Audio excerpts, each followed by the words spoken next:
Okay, hello.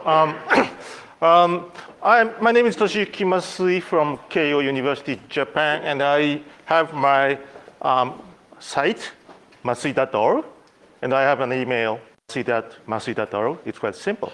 And my Twitter account is Masui also. Everybody can please remember my name. And I have put the password of Twitter here. So the password of Twitter can be created by using my system, EpisoPass.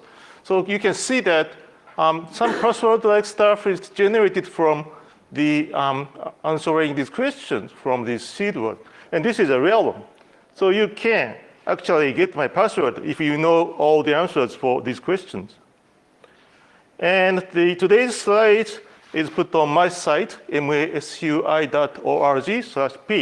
So please, if you have access to internet, then please see this one, and you can easily access to other pages. So I'd like to begin my presentation by showing you the demo. So this is how the EpisoPass system works. And I have prepared these pages for showing how it works. So in this case, all the questions are written in English. So I have a bunch of questions like this, which are based on my secret episodic memories. So for example, who was the dirty, rude guy? Can you answer this? I guess not.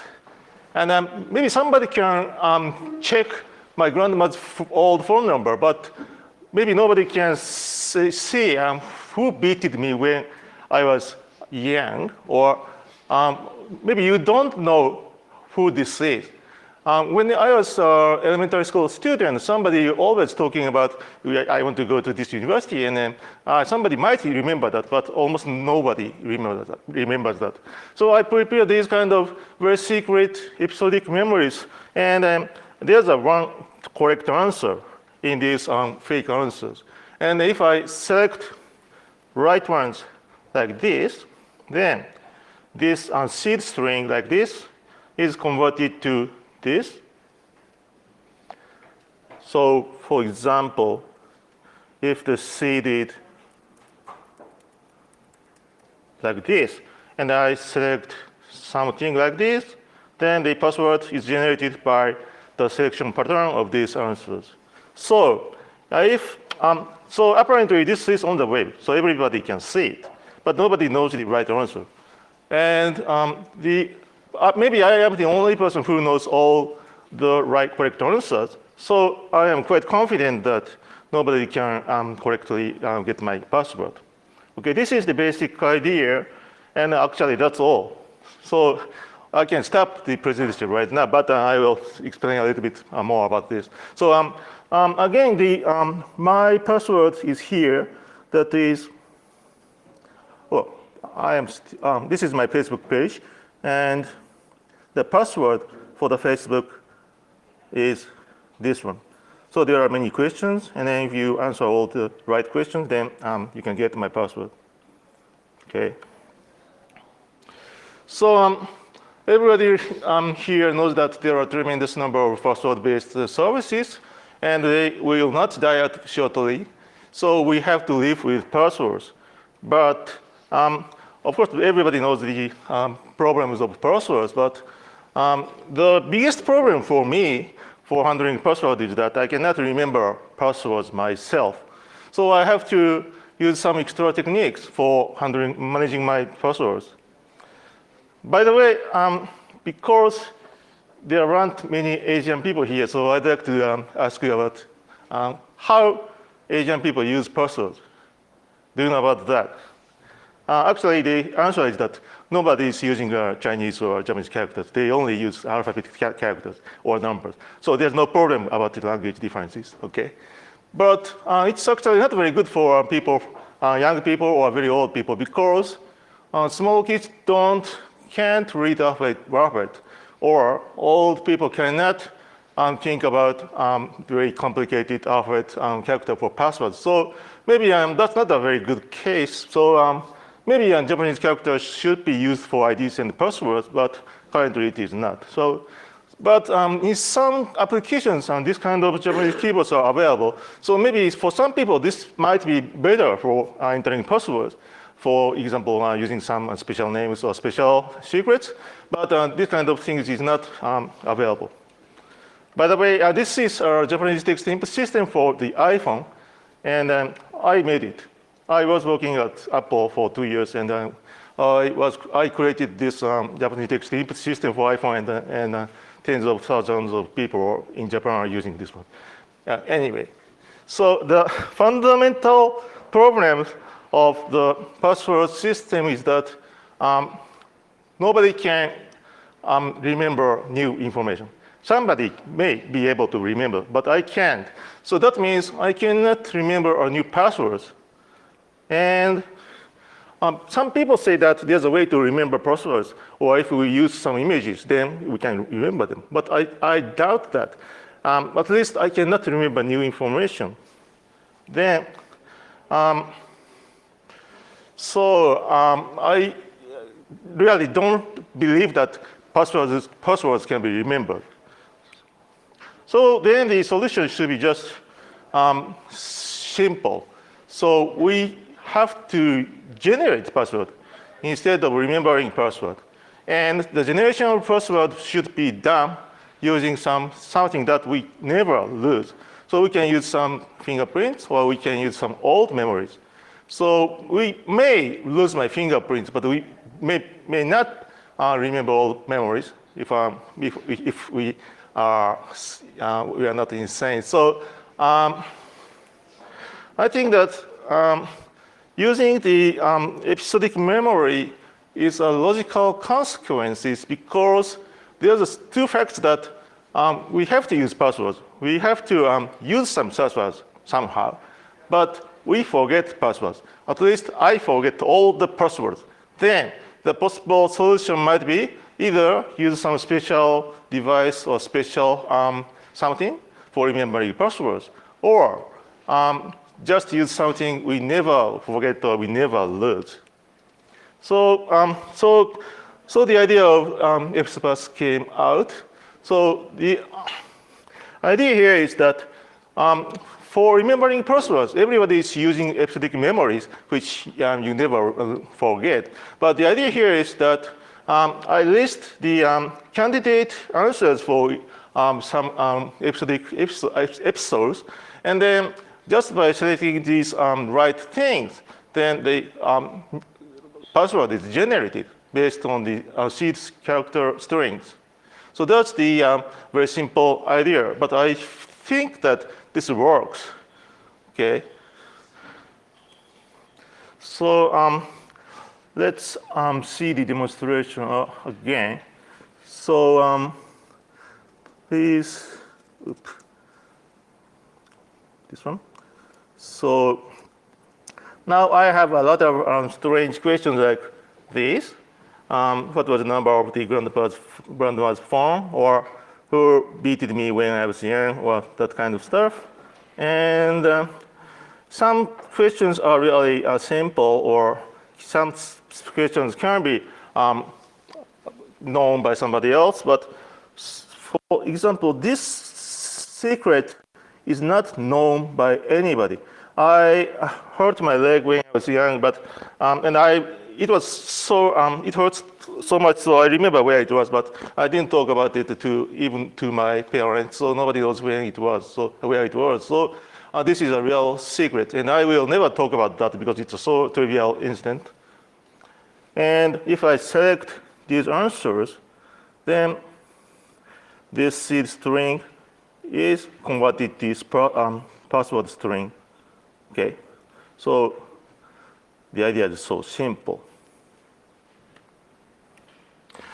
And selecting using that system for generating password is a little bit not very easy. So I created a browser extension for entering password much more easily. So when I go to Amazon.com and want to sign in here, then I think this is very popular image you always see when you use Amazon.com. And I enter the email address of me.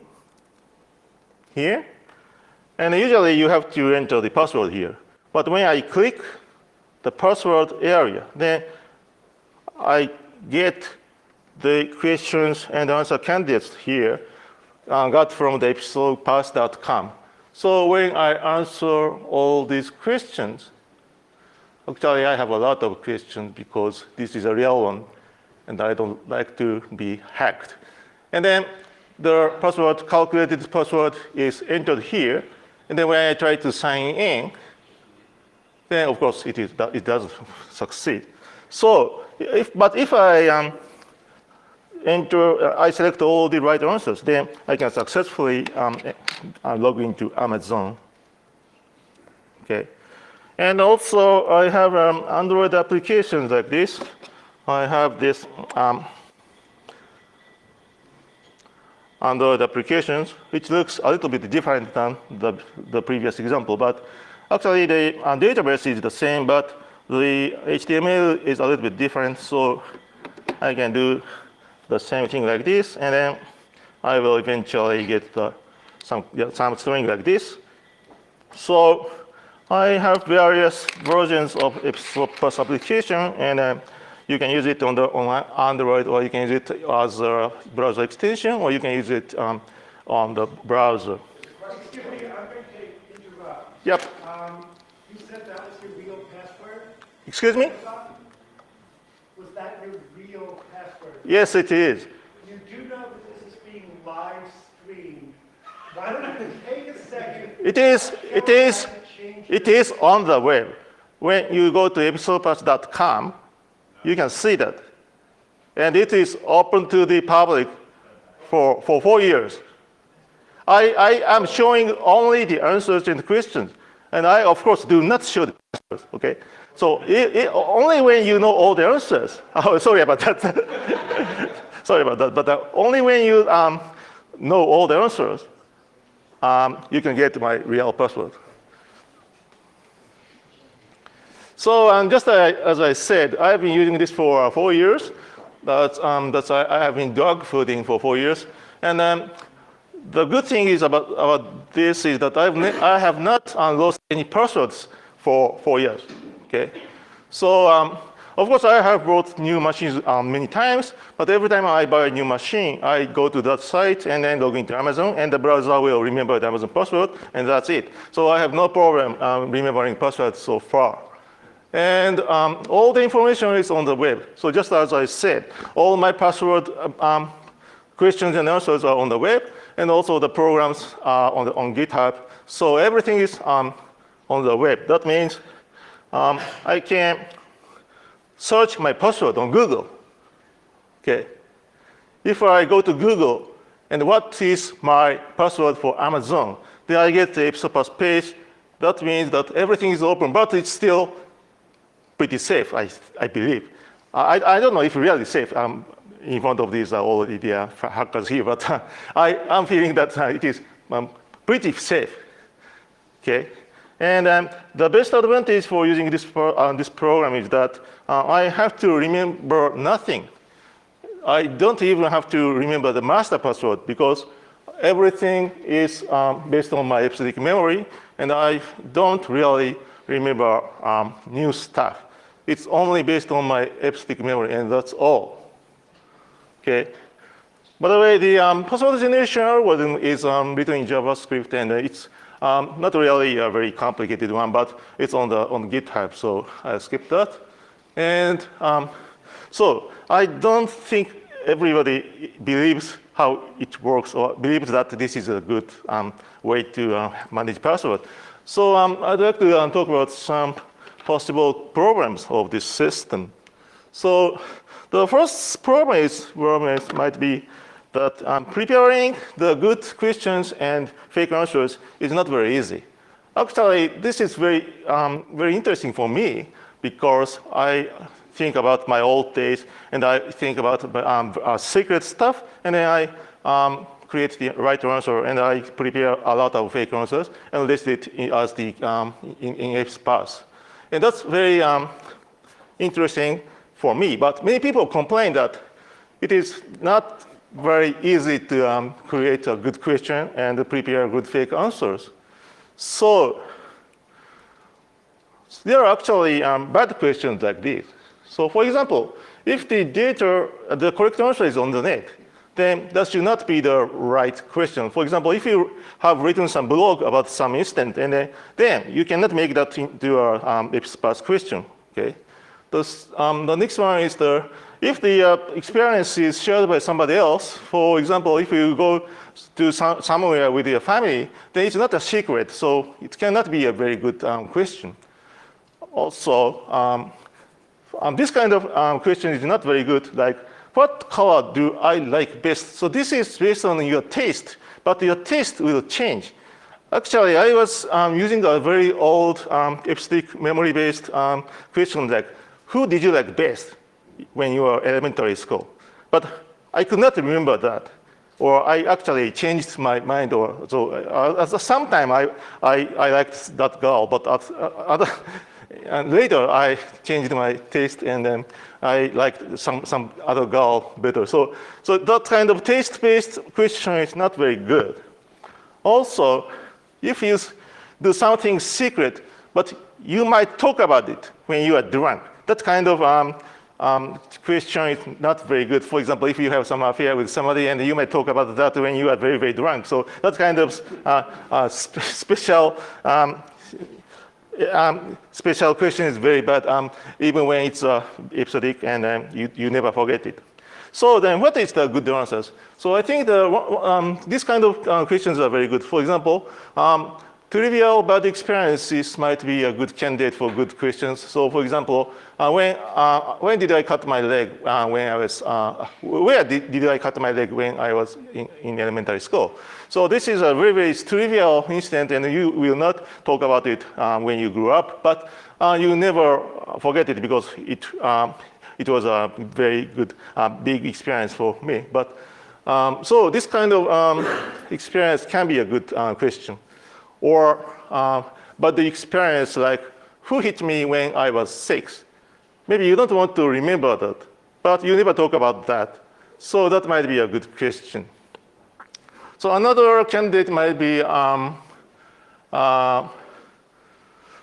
when you stole something, maybe you don't talk about it to somebody else.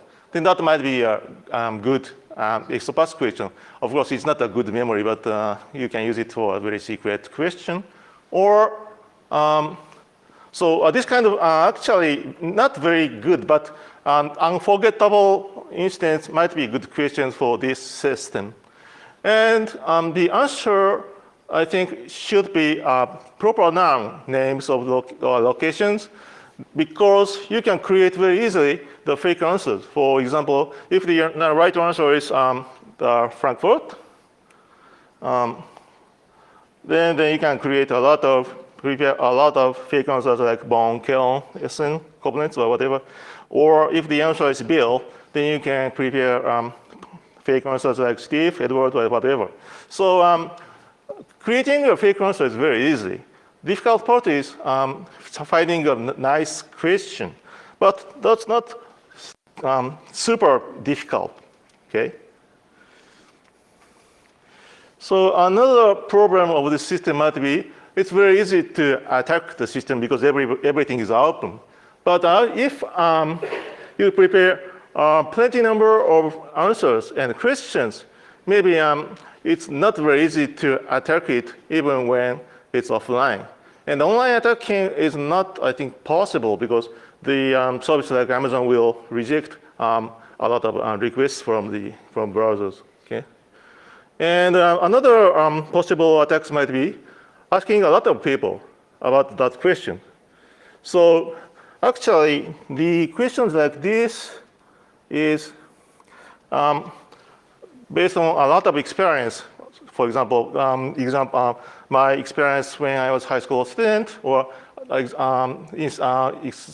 experience when I was an elementary school student, or very recent things is also included. But if you ask all of my friends about these questions, some people might be able to answer one of them. Then it might be possible to get the right answers if you ask everybody I know. Actually, some of the questions are only quite secret to me, so it's not possible to get all the right answers. Also, nobody will try to do that just to get my password, Facebook password.